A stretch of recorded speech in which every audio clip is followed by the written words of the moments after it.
ஓம் சாந்தி. அவ்யக்த முரளி பட்டியில் அக்னி சிறகுகள். இன்றைக்கான நாள் 52. வாணியின் தேதி 26/9/1984. இன்றைக்கு பாபா முக்கியமான தலைப்பாக என்ன சொல்லியிருக்காங்கன்னா, உண்மையிலேயே ஒத்துழைப்பவர்கள், அதாவது யார் ஒத்துழைக்கிறாங்களோ அவங்க தான் உண்மையான யோகிகள் அப்படின்னு சொல்லியிருக்காங்க. ஒத்துழைக்கக்கூடிய சக்தி யாருக்கிட்ட இருக்கோ அவங்க தான் உண்மையான யோகிகள். அதனால பாபா என்ன சொல்றாங்க அப்படின்னா, நம்ம யோகியா மாறணும் அப்படின்னா ஃபர்ஸ்ட் நம்ம உண்மையிலேயே ஒத்துழைப்பு கொடுக்கவராக, எல்லா விஷயத்துலயும் நம்ம ஒத்துழைப்பு கொடுக்கக்கூடியவர்களாக மாறணும் அப்படின்னு சொல்றாங்க. இப்போ ஒத்துழைப்பு அப்படின்னா அதனுடைய அர்த்தம் என்ன? இப்போ நம்ம 7 days கோர்ஸ் கேட்குறோம் இல்லையா, கேட்டிருக்கோம், இல்லை நம்ம யாருக்கோ எடுக்கிறோம் அப்படின்னா அதில் பார்த்தீங்கன்னா கடைசியாக வர்றது என்ன அப்படின்னு நம்ம பார்த்தோம்னா அஷ்டசக்திகள் இல்லையா. அதுலேயும் நம்ம எது கடைசியாக வருதுன்னு பார்த்தீங்கன்னா இந்த ஒத்துழைக்கக்கூடிய சக்தி தான் கடைசியாக சொல்லப்படக்கூடிய சக்தி. இப்போ நம்ம பொறுத்து கொள்ளும் சக்தி, எதிர்கொள்ளும் சக்தி இதெல்லாம் கேள்விப்பட்டிருக்கோம். அதுலேயே 8வது சக்தியாக இந்த ஒத்துழைப்பின் சக்தி கருதப்படுது. அது ஏன் கடைசியில் 8வது வச்சிருக்காங்க? ஏன் அப்படின்னா, இப்போ நம்ம ஒருத்தருக்கு அந்த ஒத்துழைப்பு கொடுக்குறோம், அந்த ஒத்துழைக்கக்கூடிய சக்தி நம்ம கிட்ட இருந்தது அப்படின்னா எல்லா சக்திகளுமே இருக்கும். இப்போ பொறுத்து கொள்ளும் சக்தி உங்ககிட்ட இருக்கும்போது கண்டிப்பா நம்ம யார் கூட வேணாலும் ஒத்துழைக்கலாம் இல்லையா. அந்த ஒத்து போகக்கூடிய சக்தி நமக்கு இருக்கும்.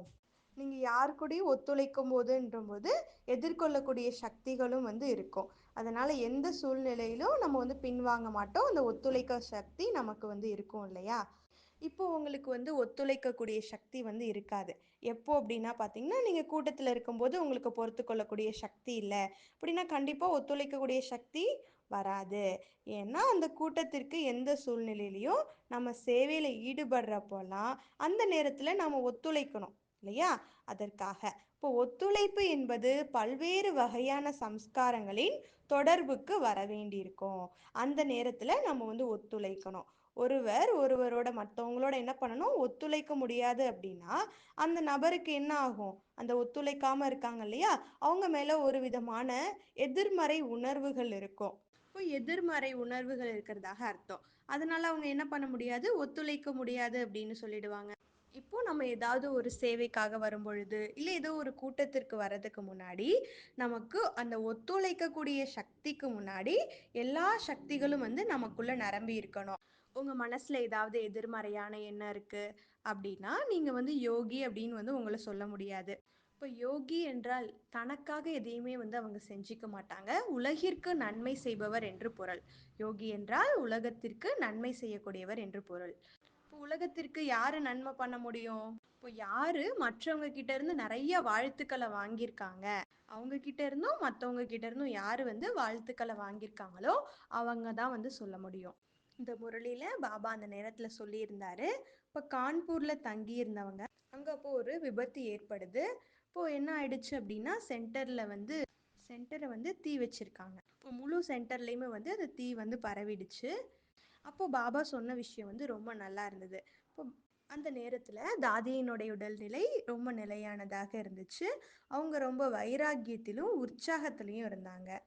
இப்போ அந்த சென்டர்ல இருந்தவங்க என்ன பண்ணாங்க, தீக்காயம் அடைஞ்சாலும் அவங்க என்ன நடக்கும் அதெல்லாம் யோசிக்காம அப்போ பாபாவோட மீட்க்கு வந்திருக்காங்க. இப்போ அந்த சூழ்நிலையில கூட அவங்க பாபாவை சந்திக்கணும் அப்படின்றதுக்காக வந்திருந்தாங்க. இப்போ பாபா அங்கே வந்திருக்கக்கூடிய குழந்தைகளை கூப்பிட்டு அவங்க கூட சந்திப்பை நடத்தினாங்க. இப்போ அவங்க எவ்வளோ அன்பு வச்சுருக்காங்க, பாபா மீட் பண்ணணும் அப்படின்ற அந்த அன்பை பார்த்து பாபா ரொம்ப மகிழ்ச்சி அடைஞ்சார். அப்போது பாபா அந்த குழந்தைகளை பார்த்து சொன்னாங்க, அந்த குழந்தைகள் அவ்வளோ ஒரு நம்பிக்கையோட வந்திருக்காங்க இல்லையா. ஒரு நம்பிக்கை, ஒரே பலம், ஒரே நம்பிக்கை அவங்கள்ட்ட இருந்தது. அது மட்டும் இல்லாமல் அவங்க அந்த அளவுக்கு பாபாவை சந்திக்கணுன்ற உற்சாகத்தில் இருந்தாங்க. அதுதான் ஹிந்தியில் ஏக் பல் ஏக் பரோசா அப்படின்னு சொல்லப்படுது. இப்போ பாபா இந்த குழந்தைகளை பற்றி சொல்லிட்டு இந்த முரளியை தொடங்கினாங்க. இப்போ அந்த குழந்தைகள் அவ்வளோ பெரிய தடைகள் வந்தாலும் சோர்வு வந்தாலும் அவங்களுடைய அன்புனால அந்த பாதையை ஈஸியாகவே கடந்துட்டாங்க அப்படின்ற விஷயத்த பாபா சொன்னாங்க. பாபா இந்த முரளியிலே உண்மையிலேயே ஒத்துழைக்கக்கூடியவங்க தான் உண்மையான யோகிகளாக ஆக முடியும் அப்படின்றத பற்றி சொல்லியிருக்காங்க. ஒத்துழைப்புன்ற விஷயம் நம்ம வாழ்க்கையிலே நமக்கு ரொம்ப தேவையான விஷயம். இப்போ நீங்க ஒருவருக்கு ஒத்துழைக்கணும் அப்படின்னு விரும்புனீங்கன்னா, முதல்ல நமக்கு என்ன விஷயம் இருக்கணும்? யாருக்காவது ஒத்துழைப்பதற்கு முன்னாடி உங்களுக்குள் என்ன விஷயம் இருக்க வேண்டும்? உங்களுக்குள் என்ன நம்பிக்கை இருக்கணும்? முதலில் புரிந்து கொள்வது, புரிதல் இருக்கணும். இப்போ ஒத்துழைக்கிறதுக்கு புரிதல் இருக்கணும். ஏனென்றால் ஒத்துழைக்கக்கூடியவர்கள் அந்த ஒருவருக்கு சொந்தமானவர் கிடையாது. இப்போ நான் ஒத்துழைக்கும் போது அந்த ஒருத்தருக்காக செய்யல. நான் நேரடி கடவுளினுடைய குழந்தை. நாங்க எல்லாருமே வந்து ஒரே குடும்பம் அப்படின்ற அந்த உணர்வு தான் முதல் உணர்வாக இருக்கணும். எனவே ஒரே குடும்பத்துல முதல்ல ஒத்துழைப்பு என்பது மரியாதையை வந்து புரிந்து கொள்வது. இப்போ நம்ம ஒவ்வொரு ஆத்மாவுக்கும் வந்து மரியாதை கொடுக்கணும். ஒவ்வொரு ஆத்மாவுக்குமே மரியாதை கொடுக்கும்போது நம்ம ஈஸியாவே வந்து யோகியா மாறிடலாம்.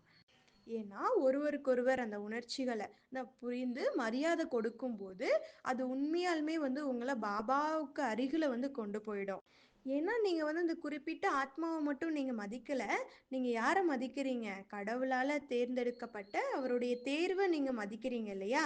இப்போ நீங்க கடவுளினுடைய தேர்வை மதிக்கும் போது உங்களுக்கு நம்பிக்கை இருக்கிறது அப்படின்னு அர்த்தம். உங்களுக்கு நம்பிக்கை இருக்குதுன்னு அர்த்தம். கடவுள் மீது உங்களுக்கு மரியாதை இருக்குது. அப்படிதான் வந்து ஒத்துழைப்பு உங்களை உண்மையிலேயே ஒரு யோகியாக மாத்துது. ஒத்துழைப்பிற்கு நமக்கு வேற என்னெல்லாம் தேவை? ம், நமக்கு வேற என்ன தேவை? ஒருவர் கூட நமக்கு எல்லா உறவும், எல்லா ரிலேஷன்ஷிப்பும் ஒரு பாபா கூட இருக்கணும். அப்போதுதான் நாம மற்றவங்களுக்கு ஒத்துழைக்க முடியும். ஏன் அப்படின்னா கவனச்சிதைவு வந்து இருந்தது அப்படின்னா என்ன நடக்கும்? நம்மளுடைய மனசு எல்லா பக்கமும் போயிடும் இல்லையா? இப்போ எப்படி நம்ம உதவி பண்ண முடியும்? அப்போ உங்களுக்கு எங்க ஒத்துழைக்கிறது அப்படின்ற விஷயத்த கண்டுபிடிக்க முடியாது. நீங்க அந்த டைம்ல பின்வாங்க வேண்டியிருக்கும். அதனால நீங்க என்ன பண்ணணும்? நம் ஒருவர்கிட்ட நம்மளுடைய அனைத்து உறவையும் வந்து வச்சிருக்கணும். அனைத்து உறவையும் ஒருவர்கிட்ட வச்சிருக்கணும். நமக்கு வேற என்ன தேவை? உங்ககிட்ட சரணடைந்த புத்தி இருக்கணும். சரணடைந்த புத்தி. அதுவரை நீங்கள் சரணடைந்த புத்தி இருந்துச்சு அப்படின்னா உங்களால வந்து ஈஸியா ஒத்துழைக்க முடியும். சரணடைந்த புத்தி உங்களை ஒத்துழைக்க வைக்குது. ஏன்? இல்லையா? அப்ப நம்ம யாருக்காக செய்றோம்? அதற்கு ஈடா நமக்கு என்ன கிடைக்க போகுது? அதனால நீங்க ஒத்துழைக்கும் போது யோகியா ஆகுறீங்க. ஏன்? ஏன்னா நம்ம யாருடைய பணியை செய்றோம் இல்லையா? கடவுளுடைய சேவையை நம்ம செஞ்சுட்டு இருக்கோம். அதற்காக நம்ம ஒத்துழைப்பு வழங்கிட்டு இருக்கோம். அது கடைசியில நமக்கு செல்வத்தை கொடுக்குது இல்லையா? நமக்கு தான் அதிர்ஷ்டம் கிடைக்க போகுது இல்லையா? அப்போ நம்ம எந்த இடத்துக்கு சேவைக்காக செஞ்சாலும் நாம அதற்கு பலனாக என்ன அடைய போறோம் அப்படின்றத உணர்ந்துட்டோம்னா நமக்கு வந்து எல்லாமே வந்து ஈஸி ஆயிடும். பாபா என்ன சொல்றாங்கன்னா அந்த ஒத்துழைக்கக்கூடிய குழந்தைகள் தைரியமானவர்களாக இருப்பாங்க. அந்த தைரியம் உற்சாகத்தை கொடுக்கும். ஒத்துழைப்பு நமக்கு வந்து இருக்கணும். அந்த ஒத்துழைப்பு உங்களுக்கு வந்து தைரியமாக இருக்கணும். தைரியம் இருக்கணும். ஏன்னா தைரியம் இல்லாம எல்லோரும் வந்து ஒரு செயலை கூட வந்து செய்ய முடியாது. ஒருத்தருக்கும் உதவி பண்ணவும் முடியாது. அந்த தைரியம் தான் வந்து நமக்கு உற்சாகத்தை கொடுக்கும். அந்த உற்சாகத்தின் மூலம் அவங்க வந்து ஒரு நிலையான நிலையை வந்து அடைவாங்க. பிராமண வாழ்க்கையில நம்மளுடைய அன்றாட வாழ்க்கையில நமக்கு எப்பவுமே வந்து வைராக்கியமும் உற்சாகமும் இருக்கணும். அப்படி இருக்கும்போது நம்ம வந்து ஒரு நிலையான நிலையை வந்து அடையலாம். உங்களால யோகி நிலையை வந்து இல்லைன்னா அனுபவிக்க முடியாது. இப்போ நீங்க ஒரு நிலையான நிலையில இருக்கும்போது உங்களுக்கு ஒரு பாபாவுடனான தொடர்பு அந்த உணர்வு வந்து நிலையாக இருக்கும். இப்போ யோகின்றது 1 மணி நேரம் 2 மணி நேரத்திற்கானது அல்ல. நம்மளுக்கு யோகி வாழ்க்கை இல்லையா? அது பாபா சொல்லியிருக்காங்க. பாபா சொன்னார் இல்லையா அந்த சென்டரை பத்தி. அப்போ சென்டர் வந்து எரிஞ்சதுனால பாபா என்ன நடந்ததோ அது நல்லது அப்படின்னு சொன்னாரு. ஆஹா ஆஹா அப்படிதான் சொன்னாரு. இப்போ நீங்க அதுல இருந்து காப்பாற்றப்பட்டிருக்கீங்க. அதனால இன்னும் ஆஹா ஆஹா. இப்போ நீங்க வந்து எரிஞ்சதுனால ஆஹா ஆஹான்னு சொல்லுங்க அப்படின்னு சொன்னாரு. அதனால எந்த வகையான சூழ்நிலையாக இருந்தாலும் உங்களுக்கு அந்த வைராக்கியமும் உற்சாகமும் இருக்கணும். உங்களுக்கு உணர்வு இருந்தால் அந்த ஒத்துழைப்பு அந்த மனப்பான்மை வரும். அப்போ இந்த துக்கமான சூழ்நிலையை கூட உங்களால மாத்த முடியும் அப்படின்னு பாபா சொல்றாங்க. இப்போ நீங்க அந்த நேரத்துல என்ன பண்ணணும்? மகிழ்ச்சியினுடைய ட்ரம்ஸ் வந்து அடிங்க. அந்த மகிழ்ச்சி நம்மளை வந்து முன்னேற்றும். இப்போ நம்ம ஒரு படத்தை கூட பார்த்துருக்கோம். எல்லாரும் வந்து சுண்டு விரல்னால மலையை தூக்குறது போல. அதனால ஒத்துழைச்சா என்ன நடக்கும்? நாம ஒரு பெரிய மலைய கூட தூக்க முடியும். இப்போ மலை மாதிரி பெரிய மலை போல எவ்வளோ பெரிய சூழ்நிலையாக இருந்தாலும், அது ரொம்ப ஈஸியா நாம அத கடந்து சென்றலாம். அப்போ இது வந்து ஒரு சிறிய விரல், சுண்டு விரல பத்தியது கிடையாது. இது ஒத்துழைப்பை பற்றியது. இது ரொம்ப ஈஸியானது. இப்போ நீங்க எந்த ஒரு பாதகமான சூழ்நிலை, துயர சூழ்நிலையாக இருந்தாலும், அத மாத்துனா என்ன நடக்கும்? இப்போ எந்த வகையான உதவி தேவைப்படக்கூடிய ஆத்மாக்களுக்கு, அவநம்பிக்கையான இருக்கக்கூடிய ஆத்மாக்களுக்கு நீங்க என்ன பண்ண முடியும்? ஈஸியாவே வந்து உதவி செய்ய முடியும். இப்போ யோகிகள் வந்து எந்த ஒரு தயக்கமும் இல்லாம அவங்களால வந்து ஒத்துழைக்க முடியும். யோகியாக இருக்கிறவங்க, அவர்கள் ஒத்துழைக்கும்போது பதிலுக்கு ஏதாவது வேணும் அப்படின்னு கூட விரும்ப மாட்டாங்க. எனவே அந்த அளவுக்கு அவங்களுடைய ஒத்துழைப்பு ஒருவருக்கு உதவும். ஆனா முதல்ல ஒத்துழைக்கிறதுக்கு நமக்கு முக்கியமா தேவை என்ன அப்படின்னு பார்த்தீங்கன்னா, நம்மளுடைய ஈகோவை நம்ம உடைக்கணும். இப்போ நான் இப்படி இருக்கேன், நான் ஏன் இதை செய்யணும்? முதல்ல நான் அப்படின்ற விஷயத்த நாம் ரொம்ப பணிவாக ஆகணும்.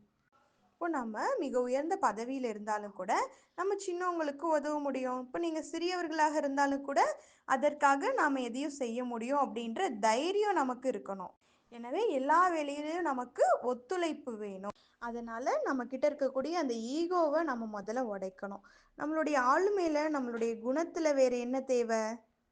இப்போ நம்ம வந்து ஒத்துழைக்கணும். அது நம்மளை வந்து ஈஸி ஆக்கிடும். நம்ம ஈஸியான யோகி இல்லையா, அந்த சகஜ யோகியாக மாற்றிக்க முடியும். சகஜ யோகியாக நமக்கு என்ன வேணும்? இப்போ சகஜ யோகி ஆகிறதற்கு இந்த வலுவான உறுதித்தன்மை நமக்கு வேணும். ஏனென்றால் சில நேரங்களில் நம்மளால் யோகா செய்ய முடியாது. அதனால நமக்கு விட்டு கொடுக்கக்கூடிய தன்மை வந்து இருக்காது. நான் வந்து தினமும் யோகா பண்ணுறேன், அமிர்த வேலை பண்ணுறேன், டெய்லி முரளி கிளாஸ் கேட்குறேன். ஆனால் நான் வந்து எந்த வகையான சூழ்நிலை வந்தாலும் நான் வந்து எதிர்கொள்கிறேன். இப்போ இது எல்லாமே வந்து கடந்து போகும். இப்போ நம்ம எல்லாத்துக்குமே வந்து ஒத்துழைக்கணும். நமக்கு என்ன ஒரு விஷயம் வந்து எளிதாகவே இருக்கணும்? இரக்கம் இருக்கணும். ஒவ்வொரு ஆத்மாவுக்கும் நம்மளுடைய குட் விஷஸ் கொடுக்கணும். இப்போ பாபா எப்போவுமே சொல்லுவார், யோகா செய்ய முடியல அப்படின்னா மற்றவங்களுக்கு குட் விஷஸ் கொடுங்க, ஆசீர்வாதங்களை கொடுங்க அப்படின்னு. அப்போது நீங்கள் தானாகவே பாபா கூட இணைக்கப்படுவீங்க. வேற என்ன? இப்போ ஏதோ ஒரு துக்கமான சூழ்நிலை இருக்குது அப்படின்னா கூட நம்ம வந்து இந்த ஒத்துழைக்கக்கூடிய சக்தியின் மூலம் நம்மளால் பாபாவை வெளிப்படுத்த முடியும். பாபா நேற்று கூட சொன்னார் இல்லையா, பிறவி பிறவியாக அந்த தெய்வத்தினுடைய தரிசனத்திற்காக காத்துட்ருக்காங்க. இப்போ நான் விரும்பியதை நான் அடைந்து விட்டேன் அப்படின்னு உணர்றாங்க. தாகமுள்ள ஆத்மாக்களினுடைய தாகத்தை தீர்க்கணும் அப்படின்னு பாபா சொன்னார் இல்லையா. பாபா வந்து ஒரு முக்கியமான விஷயத்த சொல்லியிருக்காரு. நீங்க உங்களுடைய சுவாசத்தின் மூலம் கூட ஒத்துழைக்கணும். நீங்க வந்து சுவாசத்தின் மூலம் ஒத்துழைக்கணும். இப்போ ஒவ்வொரு மூச்சிலும் நீங்க எதை எடுத்துட்டாலும் ஒவ்வொரு ஆத்மாவிற்கும் ஒத்துழைப்பு கொடுக்கணும். உங்களுடைய எண்ணங்களோட அந்த ஒத்துழைப்பு இருக்கணும். உங்களுடைய வார்த்தைகளுடனும் ஒத்துழைப்பு இருக்கணும். ஒருவரை உயர்த்துவதன் மூலம், ஒருவரை ஊக்கப்படுத்துறதன் மூலம், ஒருவரை ஊக்கப்படுத்துவதன் மூலமும் உங்களுடைய செயல்கள், கர்மா எல்லாத்தின் மூலமாகவும் ஒத்துழைப்பை கொடுக்கணும். நீங்கள் ஒருத்தருக்கு உதவி செய்யும்போது தேவையான நேரத்தில் அவங்களுக்கு ஒரு உத்வேகம் ஏற்படுது. இப்போ யாராவது மதுபனுக்கு புதுசானவங்க வந்தாலும் அவங்க என்ன பண்ணுறாங்க, பார்க்குறாங்க இல்லையா மதுபனில் இருக்கக்கூடியவங்கள. இப்போ அவங்க எப்படி சிரிச்சுக்கிட்டும் ஒத்துழைப்பு கொடுத்துட்டும் இருக்காங்க அப்படின்ற விஷயத்த பார்க்குறாங்க. அப்போ அவங்க வந்து எப்படி இந்த விஷயம்லாம் நடக்குது அப்படின்னு பார்த்துட்டு ரொம்ப வந்து இம்ப்ரெஸ் ஆயிடுறாங்க. இப்போ இதுதான் வந்து ஒத்துழைப்பின் சக்தி. இது அவர்களை ஒரு யோகியாக மாற்றுது, ஒரு ராஜயோகியாக மாற வைக்குது. இது ஒரு சிறந்த உதாரணமாக இருக்கு. எனக்கு ஒரு மோசமான சூழ்நிலை வந்தது. அது என்ன அப்படின்னா, நான் வந்து ஒரு வேலை பார்த்த இடத்துல என்னுடைய கம்ப்யூட்டர் என்ன ஆயிடுச்சுன்னா, ஹார்ட் டிஸ்க் வந்து சிதைஞ்சிருச்சு. அதில் வந்து 3 துறைகளுக்கு சுமார் ஒரு 18,000 ஆண்டுகளாக இருக்கக்கூடிய தரவு அதில் இருந்தது. அது நடந்தபோது என்னால் சரி செய்ய முடியும்னு நம்பிக்கை இருந்தது. ஆனால் நானும் நிறைய ட்ரை பண்ணேன், முடியல. நான் வந்து அங்கே போய் 7 வருஷம்தான் ஆச்சு. ஆனால் 18 வருட டேட்டா வந்து நான் கொடுக்கணும்.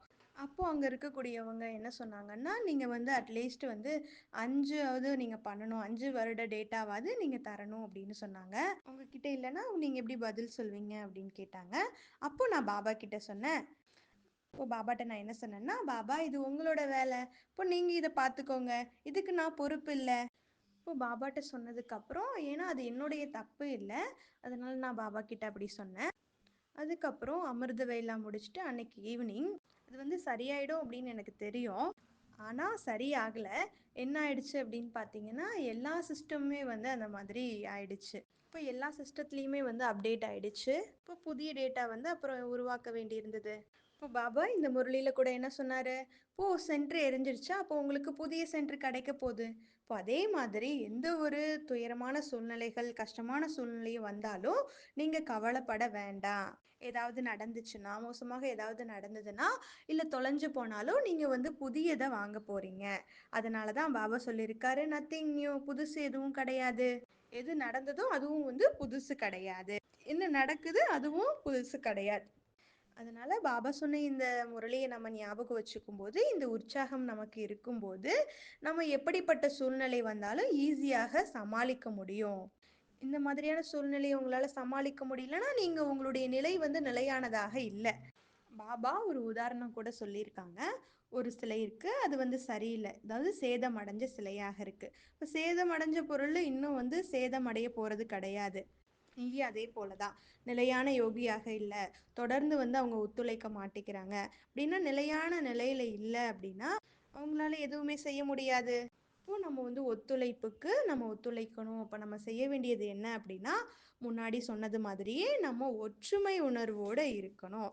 நாம் ஒருவருக்கு சொந்தமானவர் இல்லை. இப்போ நம்ம அன்பாகவும் இருக்கணும், பற்றில்லாதவராகவும் இருக்கணும்.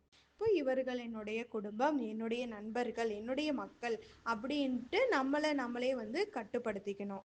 இந்த முழு உலகமே வந்து நம்மளுடைய குடும்பம், இந்த முழு உலகமே வந்து நம்மளுடைய நண்பர். அதனால நம்ம வந்து ஒத்துழைக்கணும்.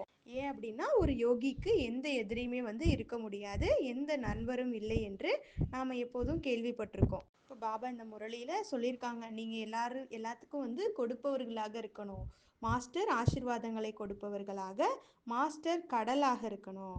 நாம் தான் வந்து மாஸ்டர் எஜமானர். இந்த மாதிரி நமக்கு இந்த உணர்வு இருக்கணும். அப்போதான் நம்மளுடைய ஒத்துழைப்பை நம்ம எளிதாக கொடுக்க முடியும், உண்மையான யோகியாக மாற முடியும். மற்றொரு விஷயம் என்ன அப்படின்னா, பாபாவினுடைய குணங்களை நாம் வந்து பிரதிபலிக்கணும். இப்போ பாபா நிறைய முரளிகள் நம்ம கேட்டிருக்கோம் இல்லையா? ஆனால் பாபா எந்த முரளிலையுமே வந்து நீங்கள் வந்து பலவீனமாக இருக்கீங்க அப்படின்னு சொன்னது கிடையாது. எப்போவுமே பாபா எப்படி இருந்தாலும் வந்து ஏற்றுக்கிறாரு இல்லையா? ஒரு இனிமையான குழந்தைகள் அப்படி தான் வந்து சொல்கிறாரு. அப்படி தான் நம்மளை ஏற்றுக்கிறாரு. இப்போ யாருடைய குணங்கள் வந்து எப்படி இருந்தாலும் பரவாயில்லை, நம்ம ஒவ்வொரு ஆத்மாவையும் வந்து ஏற்றுக்கணும். அப்போது தான் நம்மளால் ஒத்துழைக்க முடியும். நம்ம ஒத்துழைக்கும் போது பாபாவும் வந்து மகிழ்ச்சி அடைவார், நம்ம கூடவே இருப்பார். இப்போ நம்ம குறிப்பாக எந்த கூட்டத்துக்கு போனாலும், எந்த சூழ்நிலையாக இருந்தாலும் நம்ம ஒத்துழைக்கும் போது அங்கே ஒரு நேர்மறையான சூழ்நிலை வந்து உருவாகுது. எனவே ஒரு நேர்மறையான சூழ்நிலையை உருவாக்கும் போது, நீங்கள் ஒரு தூய அதிர்வு சூழ்நிலையை உருவாக்கும் போது என்ன நடக்கும்? எல்லாருமே வந்து எல்லாருக்கும் யோகாவும் வந்து ரொம்ப ஈஸியாகவே ஆயிடுது. எனவே உண்மையிலேயே ஒத்துழைப்பவர்கள் ஒரு எளிதான யோகியாக மாறுறாங்க. இதற்கு முக்கியமான பணி என்ன? நம்ம செய்ய வேண்டியது என்ன அப்படின்னா, ஒரு யோக சூழலை உருவாக்குறது. அதற்கு நாம் ஒத்துழைக்க வேண்டும். நல்லது. ஓம்